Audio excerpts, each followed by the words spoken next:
खबर पर और जानकारी के लिए बात करते हैं हमारे संवाददाता कुलदीप शर्मा से, जो इस वक्त न्यूज रूम से मेरे साथ लाइव जुड़े हुए हैं। कुलदीप, अगर यहाँ 21 संसदीय सचिव जो बनाए गए हैं विधायक आम आदमी पार्टी के, उनकी बात करें तो मुश्किलों में कितने ज्यादा घिरे नजर आ रहे हैं इस वक्त? देखिए, फिलहाल तो मुश्किल दिल्ली सरकार पर चारों तरफ से है, क्योंकि ये मामला न सिर्फ राष्ट्रपति के पास है, इसके अलावा कोर्ट में भी इस मामले को लेकर सुनवाई चल रही है। जो पिछली सुनवाई हुई थी उसी में जो संसदीय सचिव वाले मामले में सरकार को अपना पक्ष जो है वो कोर्ट के सामने रखना था, लेकिन सरकार ने और ज्यादा वक्त की मांग की है इस पूरे मामले पर अपना जवाब दाखिल करने के लिए, और 6 महीने की मोहलत 6 हफ्ते की, माफ कीजिएगा, मोहलत और मांगी है, और 6 हफ्ते बाद अपना जवाब जो है देना होगा। लेकिन उसके पीछे दलील ये दी जा रही है कि जिस तरीके से जो ये लाभ का पद होता है, इसमें कई सेवाएं सरकार की तरफ से दी जाती है। मसलन जो ये संसदीय सचिव होते हैं उनको सरकार की तरफ से बाकायदा गाड़ी दी जाती है, ऑफिस दिया जाता है, तो वो उन सब चीजों के ऊपर सरकार जो है जानकारी जुटाने की कोशिश कर रही है। लेकिन कोर्ट से बाहर सरकार हमेशा ये दावा करती रही है कि उन्होंने 21 संसदीय सचिव तो बनाए हैं, लेकिन इन संसदीय सचिवों का जो वित्तीय भार उन्होंने दिल्ली के बजट पर नहीं पड़ने दिया है, सरकार की सेहत पर नहीं पड़ने दिया है, क्योंकि उन्होंने इन तमाम संसदीय सचिवों को जो सुविधाएं दी जाती है उनसे वंचित रखा है, और इनको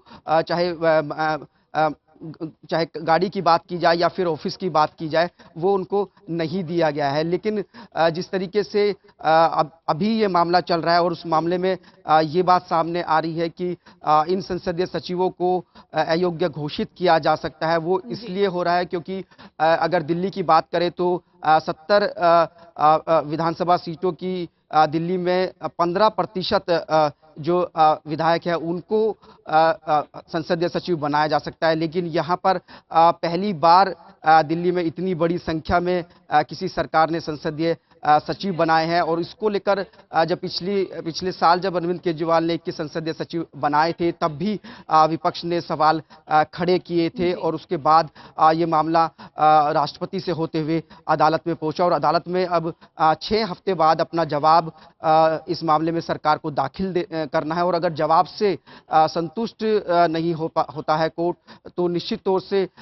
जो तलवार लटक रही है इनके अयोग्य होने की, उस तलवार के बाद इन लोगों की जो विधानसभा सदस्यता है वो रद्द हो सकती है, और उस स्थिति में इन तमाम 21 सीटों पर फिर से दिल्ली में चुनाव कराने पड़ सकते हैं। जी कुलदीप, तो कार्रवाई अगर होती है इस पूरे मामले में तो वो काफी कड़ी हो सकती है, लेकिन अगर सरकार की बात करें तो सरकार की तरफ से जब भी इस पर बात की जाती है तो उनका यही उनकी दलील होती है कि इन संसदीय सचिवों को सिर्फ मंत्रियों और विधायकों की मदद के लिए रखा गया है, इन्हें कोई लाभ जैसी स्थिति नहीं है, यहाँ पर ना गाड़ी दी जा रही है ना ऑफिस दिया जा रहा है। क्या इसके बावजूद संसदीय सचिव बनाने जरूरी थे? अगर मदद ही करनी थी तो फिर ऐसे भी कर सकते थे विधायक मदद। क्या दिल्ली सरकार इस पर सफाई पूरी तरह से दे पाई कोर्ट में? बिल्कुल, यही पेच जो है इस पूरे मामले में फंस रहा है। साफ साफ जो पिछली सुनवाई हुई थी उसमें कहा गया था कि क्यों ना आपकी सदस्यता को रद्द कर दिया जाए, तो ये जो टिप्पणी की गई थी इस पूरे मामले में कोर्ट की तरफ से, बहुत ही कड़ी टिप्पणी थी। उसमें साफ तौर से इशारा जो है कोर्ट की तरफ से किया गया था कि कोर्ट इस मामले को लेकर पूरी तरीके से सख्त है, और वो एक ठोस जवाब सरकार से इस मामले में चाहता है, और पूरा जो स्टेटमेंट चाहता है कोर्ट इसमें सरकार से, वो पूरी तरीके से स्पष्ट होना चाहिए कि किन लोगों को क्या सुविधाएं दी जा रही है, किन सुविधाओं से वंचित किया जा रहा है। तो उसी को लेकर एक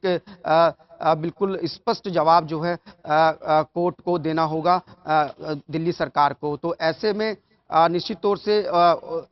ये जवाब बड़ा अहम होगा कि वो जवाब क्या होता है, और उस जवाब पर कितना संतुष्ट अदालत होती है। निश्चित तौर से अगर यही सिर्फ सरकार की मदद करने का एक तरीका नहीं है, आप दूसरे तरीके से भी सरकार को मदद कर सकते हैं सरकार चलाने में। ये जरूरी नहीं है कि आप अपने विधायकों को लाभ का पद देते हुए सरकार चलाने में मदद करें। आप एज ए सलाहकार भी सरकार को मदद कर सकते हैं, या सरकार कुछ अलग से विशेष टीमें बना सकती है इन विधायकों के एक ग्रुप की, उसके जरिए भी सरकार को जो है उनके कामों में मदद पहुंचाई जा सकती है। लेकिन इन सब रास्तों को दरकिनार करते हुए केजरीवाल सरकार ने पिछले साल बड़ी तादाद में 21 अपने विधायकों को संसदीय सचिव बना दिया और संविधान के मुताबिक इन तमाम संसदीय सचिवों को एक तरीके से मंत्री का दर्जा प्राप्त होता है और इनको वो तमाम सुविधाएं देनी पड़ती है जो किसी मंत्री को दिल्ली सरकार की तरफ से दी जाती है। मसलन उनको बंगला दिया जाता है, उनको गाड़ी दी जाती है, स्टाफ दिया जाता है। तो इससे जो बजट पर बहुत ज़्यादा वित्तीय भार पड़ता है, तो उसी के चलते जो है ये मसला लगातार गहराता जा रहा है और पेचीदा होता जा रहा है। लेकिन सरकार अपनी तरफ से कई बार ये सफाई दे चुकी है कि इन मंत्रियों को इन तमाम सुविधाओं के बिना ही ये लाभ के पद दिए गए हैं। जी